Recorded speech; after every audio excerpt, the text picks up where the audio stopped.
It started with a sound. Not a loud sound or an unpleasant one.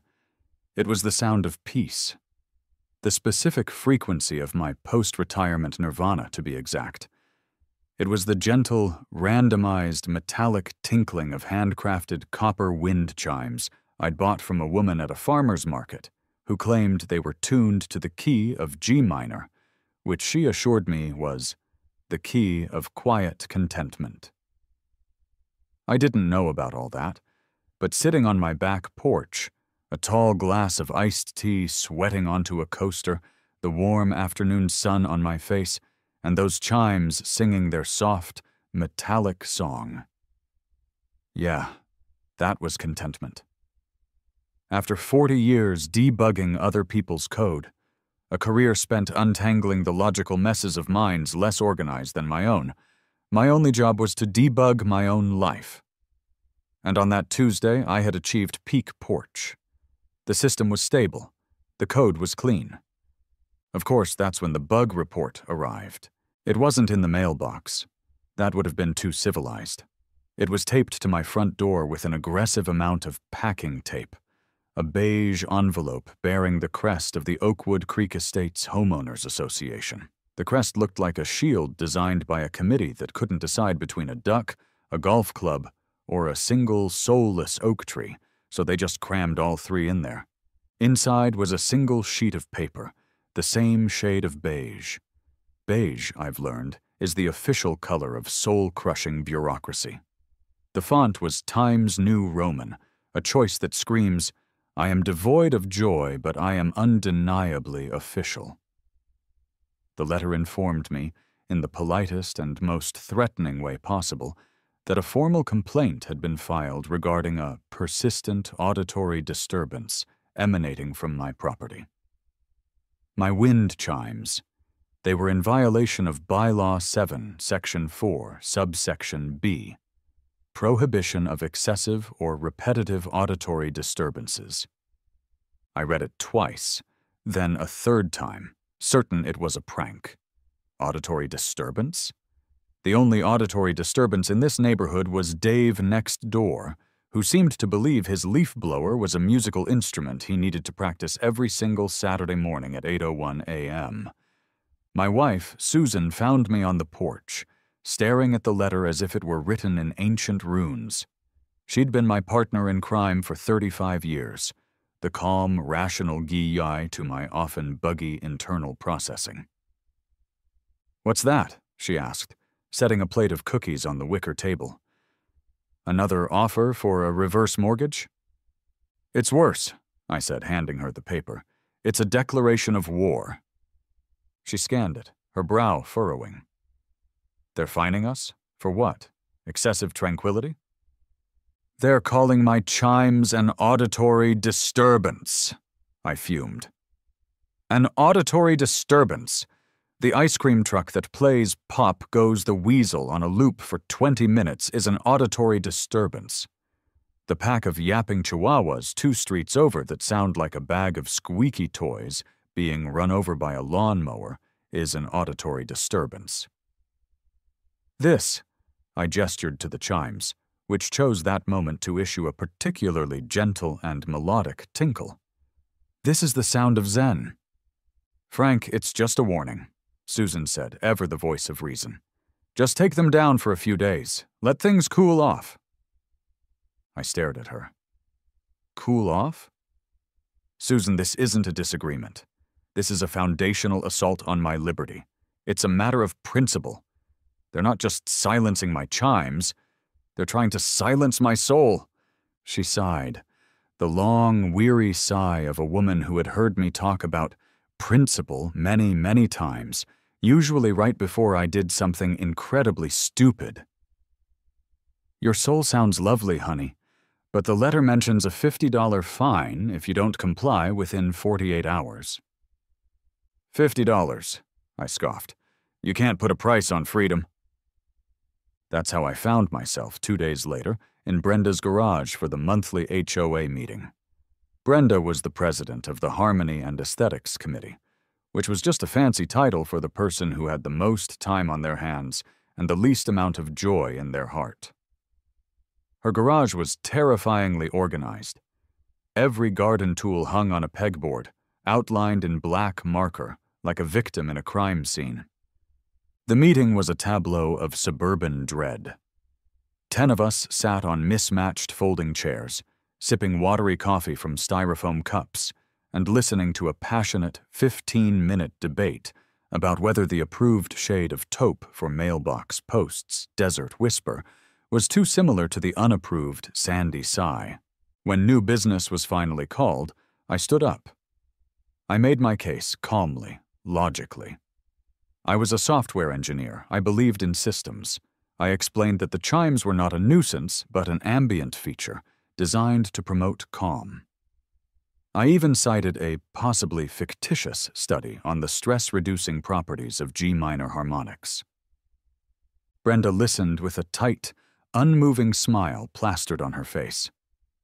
She let me finish, took a slow sip of her coffee, and then opened a thick, 3-ring binder labeled Oakwood Creek Estates, Covenants, Conditions, and Restrictions. "Frank," she said, her voice dripping with condescending sweetness, "we appreciate your passion. However, the rules are the bedrock of our community's harmony. They exist to protect everyone's property values and peace. My chimes sound like tiny, happy angels, Brenda. They increase the property value of my soul. What about that?"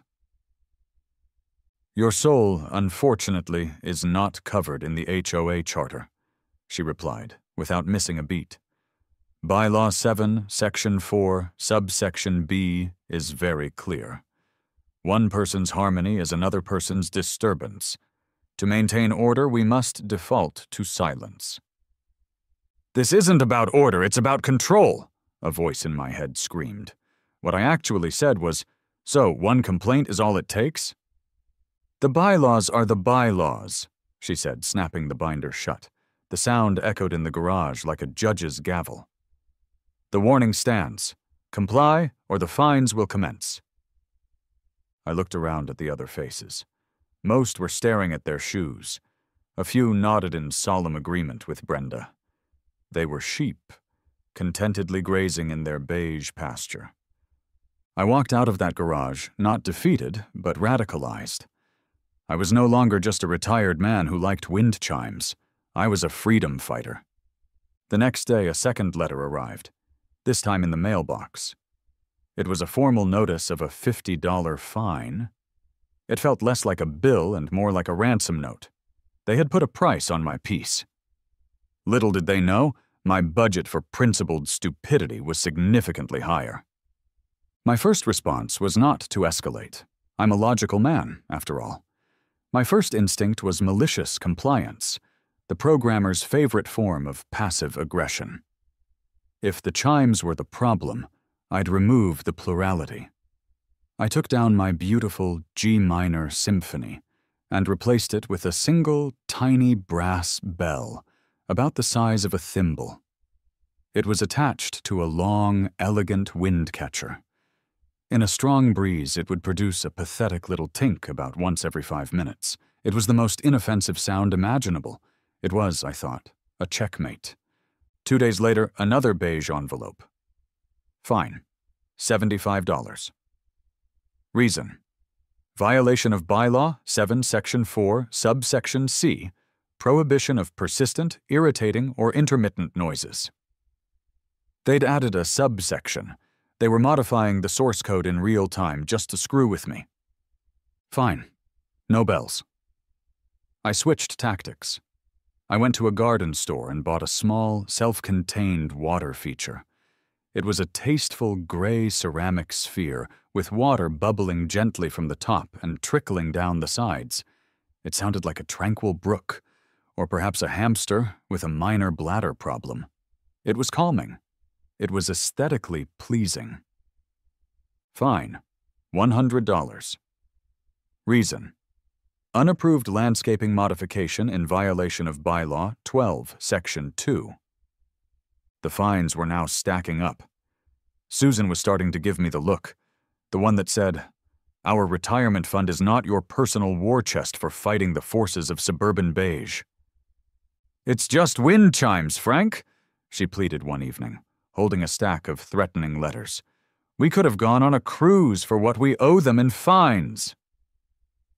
"It was never about the wind chimes, Susan," I retorted, pacing the kitchen. "Don't you see? It's about tyranny and khaki shorts. If I let them win on this, what's next? They'll tell me my grass is too green? That my thoughts are in a non-approved font? Where does it end?"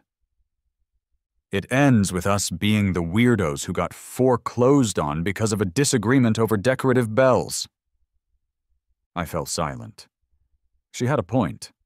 I was losing. I retreated to my porch, the scene of the original crime. It was silent. Utterly, horribly silent. The only sound was Dave's leaf blower from 2 houses down, a whining roar that Brenda and her harmony committee seemed to have no problem with. I sat there, stewing in the crushing HOA-approved quiet, and felt a profound sense of defeat. I had met an illogical system, and it had beaten me with sheer, relentless stupidity. That night, I couldn't sleep. I went to my office, the glow of my dual monitors a familiar comfort. If I couldn't win in the real world, maybe I could find a loophole in the code. I started digging. I downloaded the Oakwood Creek Estates HOA charter, all 212 pages of it. I read it cover to cover.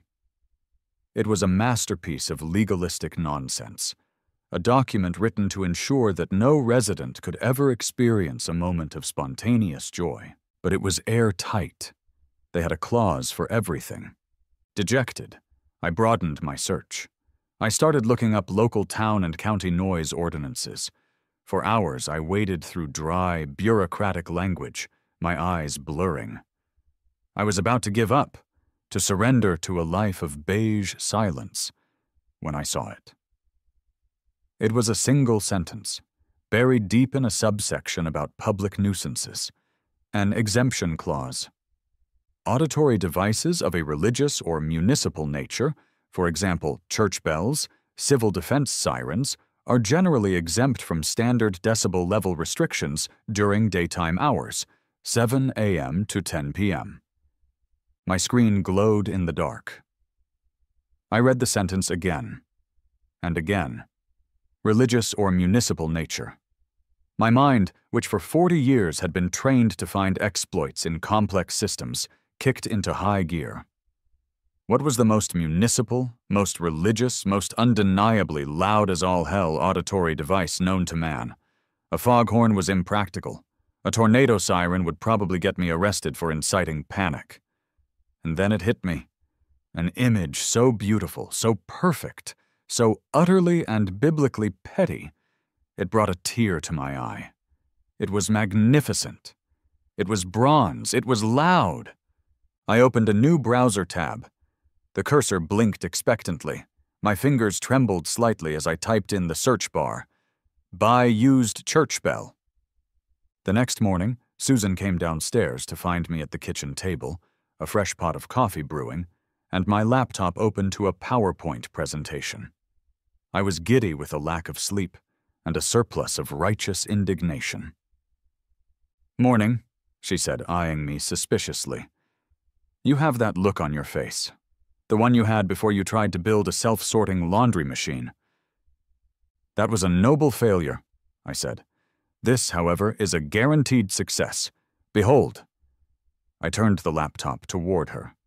The title slide read, "Operation Ding Dong Ditch the HOA." She stared at it. "Oh no." I clicked to the next slide. It was a picture of a massive, majestic bronze bell. "It's perfect," I announced. "It's technically a religious instrument. We'll be calling the neighborhood to prayer, the prayer of don't mess with Frank Miller." It's a protected activity. Susan stared at the picture, then at me. Her mouth opened and closed a few times before she managed to speak. "Frank, no." "It's bulletproof," I insisted, clicking to a slide titled Legal Framework. "The HOA bylaws are subordinate to town ordinances. They can write all the subsections they want, but they can't override municipal code. According to Town Ordinance 11.3, they can't do a thing about it. We are not religious, Frank, she hissed, keeping her voice down as if Brenda could hear us through the walls. The last time you were in a church was for our nephew's christening, and you spent the whole time trying to guess the sanctuary's Wi-Fi password. Details, details, I waved a hand dismissively. We can be spiritual. We can found our own faith. We can be a legally recognized congregation of Our Lady of Perpetual Annoyance. The point is, legally, our right to ring this bell will be unimpeachable. She sank into a chair, rubbing her temples. A church bell, Frank? In our backyard? What will the neighbors think? The ones who matter will think it's hilarious. The ones who don't, well, they're about to have a lot more to complain about than wind chimes. She looked at me for a long moment, a complex mixture of horror, exasperation, and a tiny, undeniable flicker of amusement in her eyes. She knew this look on my face. She knew this meant the train had already left the station. You're really going to do this, aren't you? She said, not as a question, but as a statement of fact. The bell has been chosen, Susan. The prophecy must be fulfilled. I turned back to my laptop and clicked to the final slide, which just had a picture of Brenda's face with a giant red circle and a slash through it. Then, I picked up my phone and made my first call to an architectural salvage yard in Pennsylvania. The war was about to go acoustic. My journey into the world of Big Bell was, to put it mildly, an education. I learned the difference between a peal and a chime, the acoustic properties of bronze versus steel, and that the people who deal in decommissioned religious hardware are some of the most eccentric human beings on the planet. My first call was to a man named Silas, who spoke in cryptic half-sentences and seemed convinced I was a government agent trying to steal his ringing metals. The second was to a company that only sold bells weighing over 5 tons, which even I admitted was probably overkill. Finally, I found it. On an obscure architectural salvage website, listed between a set of Gothic gargoyles and a slightly used baptismal font, was a listing from a seller in Ohio. Vintage bronze church bell. C. 1920s. Approx. 1,200 pounds. Excellent resonance. Includes yoke, wheel, and clapper. Rope not included. The picture showed a beautiful, weathered bronze beast, covered in a patina of green and reverence. It was perfect. You're not actually going to click buy it now, are you? Susan asked, peering over my shoulder at the screen. Of course not, I said, moving the cursor over the button. I have to check the shipping costs first. An hour later, my PayPal account was significantly lighter, and I was the proud, pending owner of a half-ton instrument of suburban vengeance. You bought a 1,200-pound bell on the internet, Frank? Susan said, her voice faint. Did it come with free shipping? Freight, honey. It comes with freight. And it was a bargain. With the ordinance secured, the next logical step was infrastructure. A bell of that magnitude couldn't just be hung from a tree branch. It needed a home. It needed a tower. This led me to the second, and arguably more hilarious, phase of the project. Finding a contractor willing to build a 20-foot-tall bell tower in the backyard of a modern suburban home. My first interview was with Slick Rick from Prestige Custom Exteriors. He arrived in a pristine white truck, wearing a polo shirt tucked into pleated khakis. He smelled of expensive cologne and corporate ambition. I showed him my hand-drawn schematics. So, it's a campanile, he said, nodding thoughtfully. The word sounded absurd coming out of his mouth. An interesting choice for this neighborhood. Very Tuscan. The thing is, Mr. Miller, our liability insurance would have a seizure. We're not really zoned for, ecclesiastical structures. I can, however, offer you a fantastic deal on a lovely composite wood gazebo with our premium weatherproof finish. We could even install a Bose sound system. You could play a recording of wind chimes through it. He winked. I did not wink back. My second attempt was Chad, a kid in his 20s from a company called Brostruction LLC. He had a backwards baseball cap and an energy drink permanently attached to his hand. "Whoa," he said, looking at my plans. "So, like a big bell for like vibes? Bro, that's sick. Totally sick." "So you can build it?" I asked hopefully. I don't know, man. We mostly do decks and stuff. We could totally dig you a sweet fire pit, though. Imagine that. A fire pit and a big bell? Your place would be the ultimate hangout spot." I thanked Chad for his time and his deeply insightful vision. I was starting to lose hope when Gus showed up. He was the owner of Gus's General Contracting. And his truck looked like it had survived a war. Gus himself looked like he had driven it there. He was in his 60s, with a thick gray beard, hands like worn leather, and a world-weary sigh that suggested he'd seen every form of human foolishness and was no longer capable of being surprised. He took one look at my meticulously drawn plans, his eyes scanning the dimensions and support beam specifications. He looked at the designated spot next to my azalea bushes. He looked back at me. He didn't say a word for a full minute.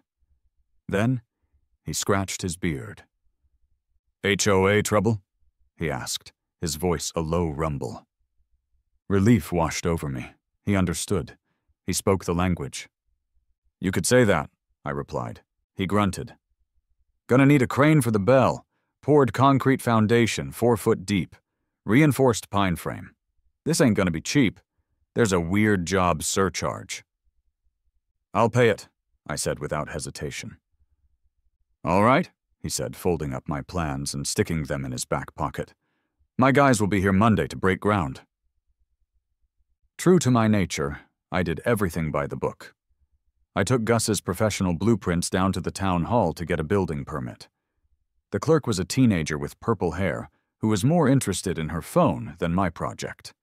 I slid the application under the glass. "Building a private, ornamental, spiritual monument?" she read, not looking up. "That's right," I said solemnly. "For quiet contemplation." She shrugged, stamped 3 different forms with a resounding thwack, thwack, thwack, and slid one back to me. "You're good to go. Don't hit any utility lines." And that was it. The mighty gears of municipal government had turned in my favor.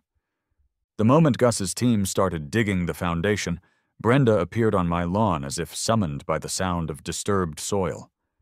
She had her clipboard. It was her Excalibur. "Frank," she said, her voice dangerously calm. "What is the meaning of this?" "It's a landscaping project, Brenda," I said cheerfully, holding up my freshly stamped permit. "A private ornamental spiritual monument, fully approved by the town." She snatched the permit from my hand. Her eyes scanned it, narrowing into slits. She saw the official stamp. She saw the signature. She saw the word approved. Her face went through a fascinating series of micro-expressions. Confusion, then rage, then the dawning, horrified realization that I was operating outside of her jurisdiction. This is a clear violation of," she sputtered, leafing frantically through her own covenant binder, which she apparently carried with her at all times. "Of what, Brenda? The bylaws on gazebos? The clause against lawn gnomes taller than 12 inches? This, my dear Brenda, is a new frontier." She did what I knew she would do. She called the cops. About 20 minutes later, a squad car pulled up. 2 officers got out. They were young, looked impossibly tired for 11 a.m., and radiated an aura of, "I can't believe this is my life." Their name tags read Dave and Miller. Officer Dave, the taller one, approached me. "Sir, we got a call about, he glanced at his notepad. "Unauthorized construction of a gallows?" "It's a bell tower, officer," I corrected him gently. For my family's spiritual practice. I have the permit right here." I handed the document to Officer Miller. He looked at the permit. He looked at the half-dug foundation and the pile of lumber. He looked at a fuming Brenda, who was practically vibrating on the sidewalk. He looked at his partner.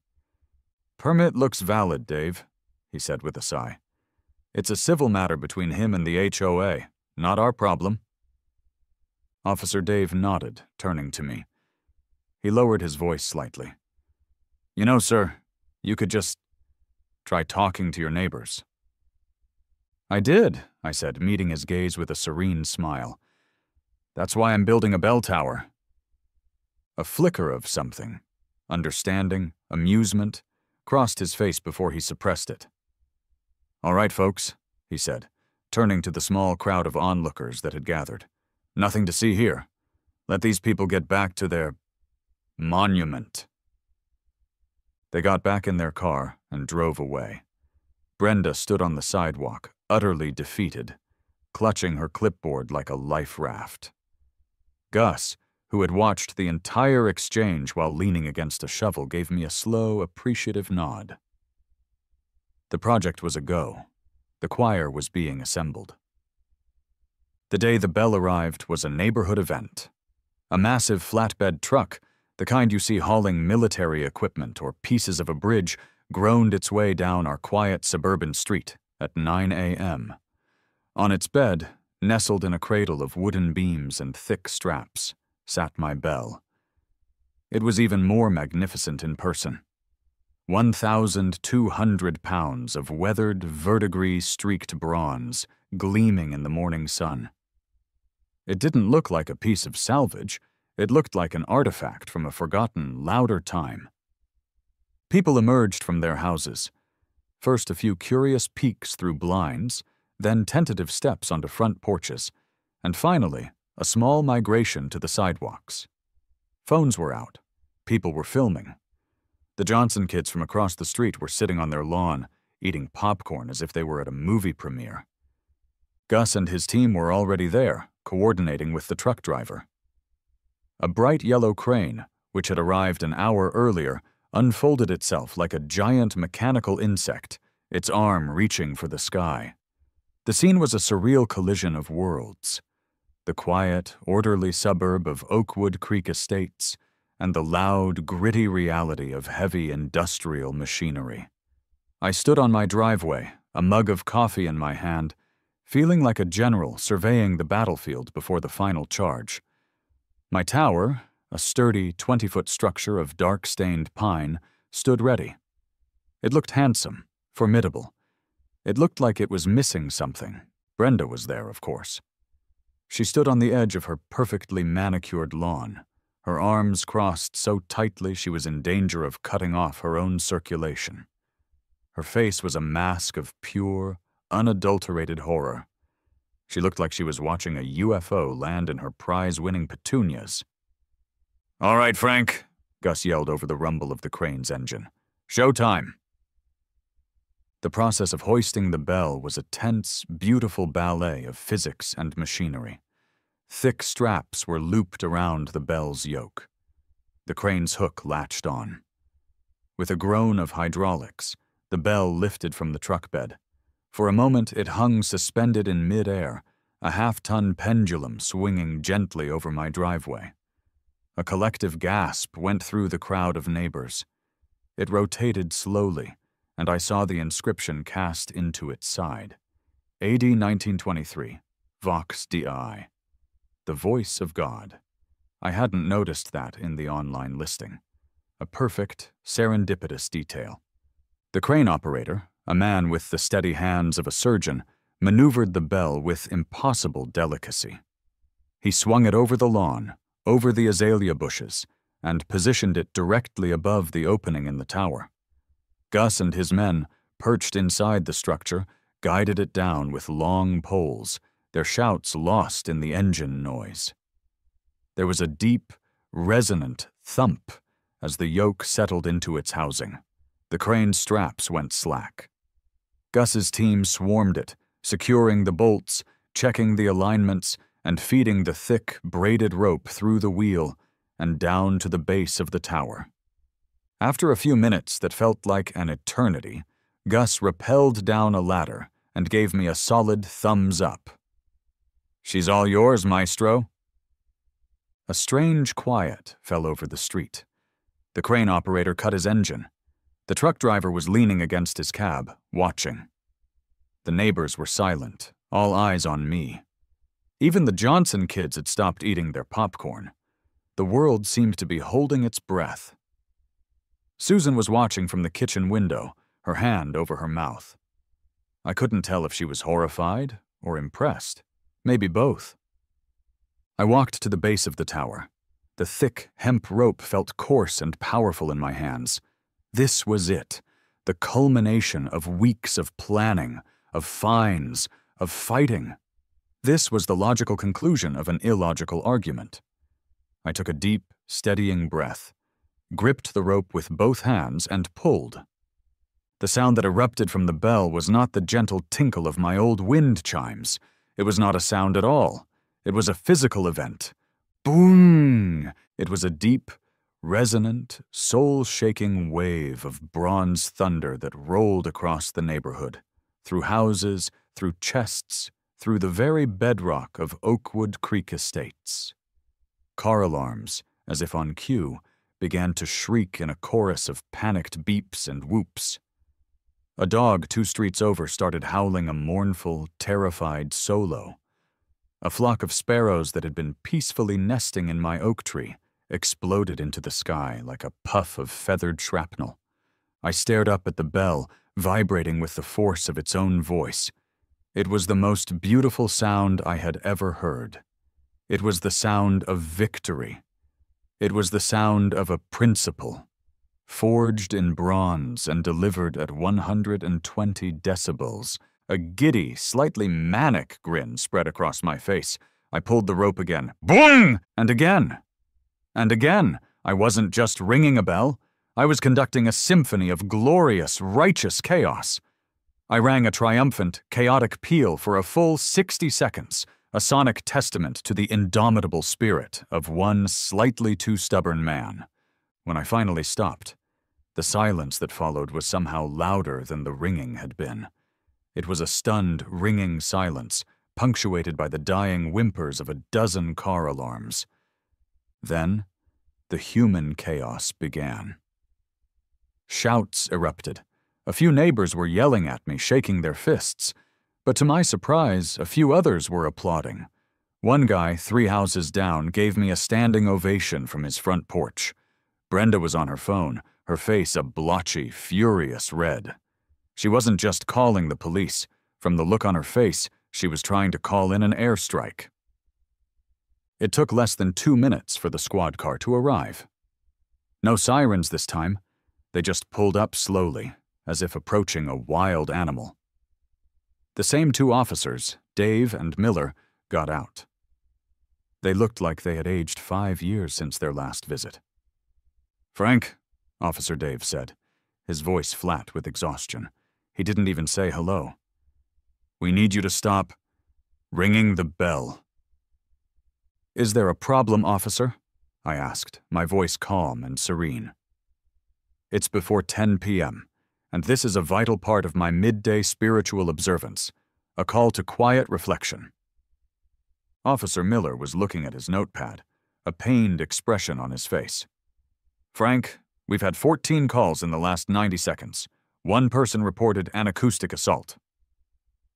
Another thought a plane had crashed. "The dispatcher thinks you've opened a portal to another dimension." "It's an adjustment period," I explained patiently. "Novel spiritual practices can often be disorienting for the uninitiated. They'll get used to it." "I don't think they will," Dave said, rubbing the bridge of his nose. "Isn't there some kind of volume knob on this thing?" I gestured to my permit, which I had laminated and hung on a hook by the tower. "As we discussed, officers, the structure is town-approved, and the town ordinance exempts religious auditory devices from standard noise restrictions. My hands are tied. It is my right, nay, my duty to ring." The two cops looked at each other. They were trapped, just like Brenda was. They were agents of a logical system, and I had found a logic greater than theirs. It was beautiful. "It's a civil matter," Miller finally mumbled, defeated. "We can't do anything." He turned to the assembled crowd. "Folks, go back to your homes. It's a civil issue." They left, their departure sealing my victory. Brenda looked like she was going to spontaneously combust. I gave the rope one more small, gentle tug. A soft bong echoed through the street, a final, perfect punctuation mark on the day's events. You might think that having won the war, I would be a benevolent dictator. But I am, above all, a man of systems and order. I wasn't going to ring the bell randomly. That would be chaos. My goal was principled annoyance, not anarchy. So, the morning after the day of reckoning, I typed up and laminated a ringing schedule, which I posted on the side of the tower. The daily observances of the First Congregation of Our Lady of Perpetual Annoyance. 9 a.m. The morning peal. A single resonant bong to awaken the spirit and start the day with purpose. 12 p.m. The midday carillon. A short 3-bong summons for a lunch of quiet contemplation. 6 p.m. The evening vespers. A final single bong to mark the end of the workday and welcome the tranquility of the night. The neighborhood learned to live by the bell. At first, there was grumbling. Brenda tried to organize a petition, but without any legal standing, it fizzled out. The HOA sent me a flurry of letters, fining me for everything from the bell's excessive gleam to the unapproved rope accessory. I used them as kindling for my grill. But then, a funny thing happened. The bell became part of the rhythm of the neighborhood. People started setting their watches by it.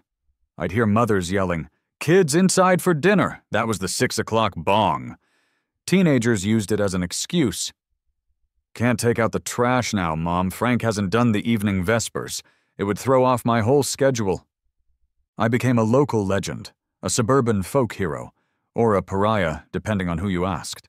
The divide was clear. The sticklers for rules, the Brenda acolytes, despised me.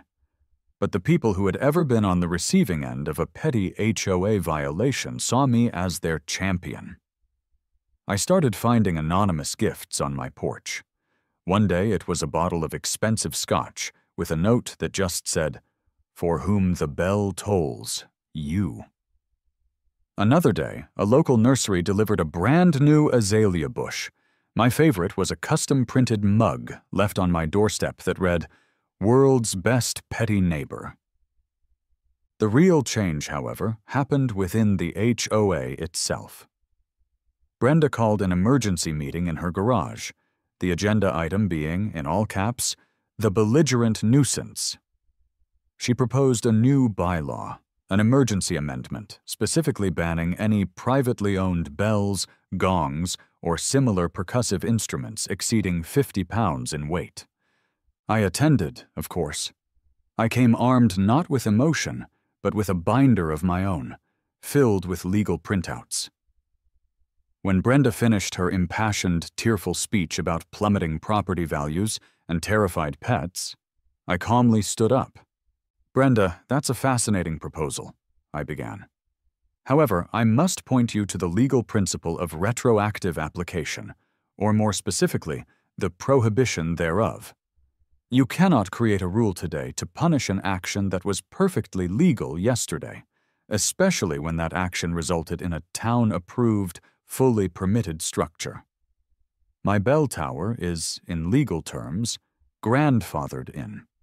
Any attempt to enforce this new rule against me would be, and I believe the legal term is, super-duper illegal."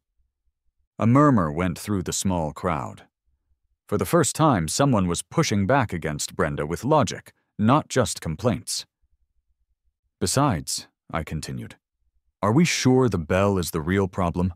Or is the problem a 212-page charter that regulates the color of our mailboxes, but has nothing to say about a man running a gas-powered leaf blower for 3 hours on a Saturday morning. I looked pointedly at Dave from next door, who suddenly found the scuff marks on his shoes fascinating. The meeting devolved from there. People who had been silent for years started airing their own grievances. Mrs. Gable complained about the fine she got for her unauthorized bird bath. Mr. Henderson brought up the warning he received because his garden hose was not coiled in a counterclockwise direction.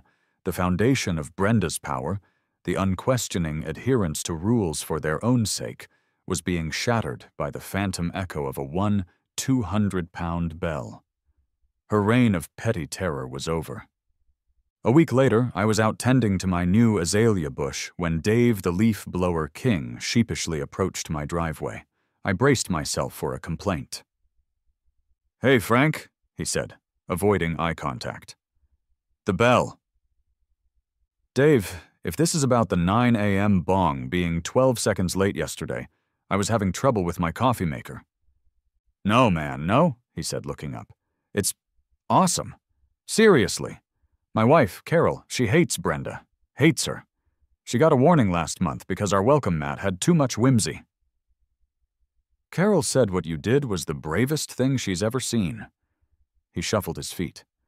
"Listen, I just wanted to say, I'll try to keep the leaf blowing to after the morning peel from now on, out of respect." I was floored. I had started this war out of pure, unadulterated spite.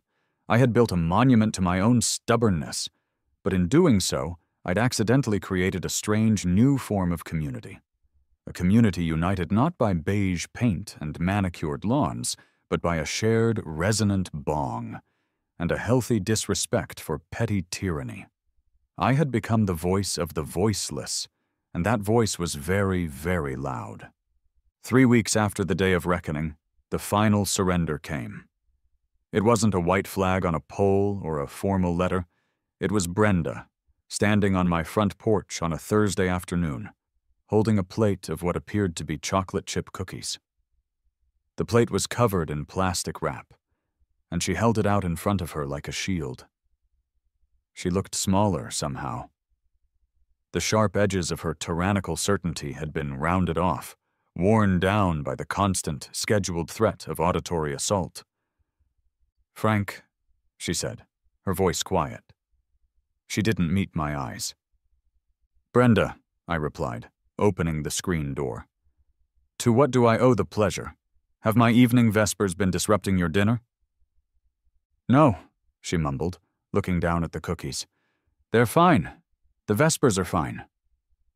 She took a deep breath. "The HOA is in shambles. No one is listening to the committee anymore. People are putting up decorative flamingos. Unapproved flamingos, Frank." I suppressed a smile. The horror. "We had a vote," she continued, finally looking up at me. Her eyes were pleading. "We will rescind all of your fines. We will formally amend Bylaw 7, Section 4 to allow for reasonable, decorative, and harmonious wind chimes. We will even redefine the auditory harmony clause." She pushed the plate of cookies toward me. "We give up, Frank. Just please. My ceramic cats on the mantelpiece tremble every time it rings. One of them has a hairline fracture." I took the plate from her. The cookies were still warm. This was it. Unconditional surrender. I had won. I had fought the law, and I had won. "And the mailbox posts?" I asked, taking a cookie. "Can we have a vote on a more cheerful color? I'm tired of living in a world of desert whisper." Brenda's eye twitched. "We can table that for a future discussion," she said through gritted teeth. I nodded slowly, chewing the cookie. It was surprisingly good. "All right, Brenda, you have a deal." The final scene, like the first, took place on my back porch. It was a perfect Saturday afternoon. A gentle breeze was blowing. My original, beautiful, copper wind chimes were back in their rightful place, hanging from the eaves, They were singing their soft, gentle G minor song. Behind me, the bell tower stood, magnificent and silent. It was no longer an instrument of war, but a monument. A 20-foot-tall, dark-stained reminder that some principles are worth fighting for, especially the petty ones. Susan came out and sat beside me, placing 2 tall glasses of iced tea on the wicker table. She looked at the chimes, then at the silent bell tower, then at me. "Happy now?" she asked, a small smile playing on her lips. I listened for a moment to the delicate music of the chimes, a sound that had started a war and, against all odds, brought about a strange and lasting peace. I looked at the imposing bell, my silent, loyal soldier, standing guard over my tranquility. "It was never about the noise, was it?" I said, taking a sip of my tea. "It was about the silence." I leaned back in my chair, closing my eyes. "And now, finally, it's quiet, on my terms."